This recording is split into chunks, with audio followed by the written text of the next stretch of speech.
इस अवधि में चुनावी उद्देश्य के लिए धार्मिक भावनाओं के इस्तेमाल पर भी बहस छिड़ी। भारत की लोकतांत्रिक राजनीति इस वादे पर आधारित है कि सभी धार्मिक समुदाय किसी भी पार्टी में शामिल होने के लिए स्वतंत्र हैं, लेकिन कोई भी राजनीतिक दल धार्मिक समुदाय पर आधारित दल नहीं होगा। सांप्रदायिक सौहार्द के इस लोकतांत्रिक माहौल को 1984 के बाद से कई दफ़ा चुनौतियों का सामना करना पड़ा है।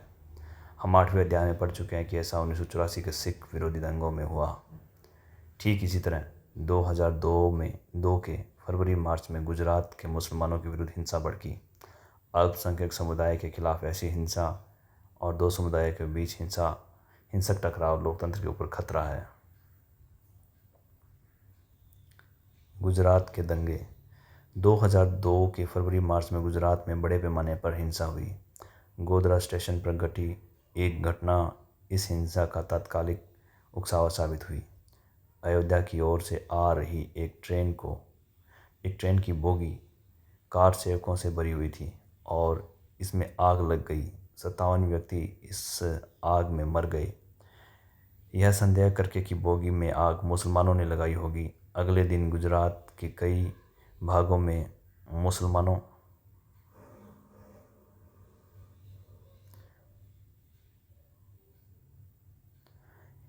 के खिलाफ बड़े पैमाने पर हिंसा हुई। हिंसा का यह तांडव लगभग 1 महीने तक जारी रहा। लगभग 1100 व्यक्ति 1100 व्यक्ति, जिसमें ज़्यादातर मुसलमान थे, इस हिंसा में मारे गए। राष्ट्रीय मानवाधिकार आयोग ने हिंसा को रोकने, भुक्तभोगियों को राहत देने तथा हिंसा करने वालों पर कानूनी कार्रवाई करने में असफल रहने के आरोप लगाते हुए गुजरात सरकार की आलोचना की। भारत के चुनाव आयोग ने गुजरात विधानसभा के चुनाव को रोकने का फैसला किया। 1984 के सिख विरोधी दंगों के समान गुजरात के दंगों से भी यही जाहिर हुआ कि सरकारी मशीनरी सांप्रदायिक भावनाओं के आवेग में आ सकती है।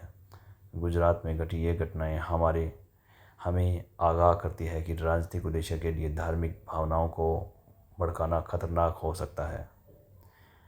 इससे हमारी लोकतांत्रिक राजनीति को खतरा पैदा हो सकता है।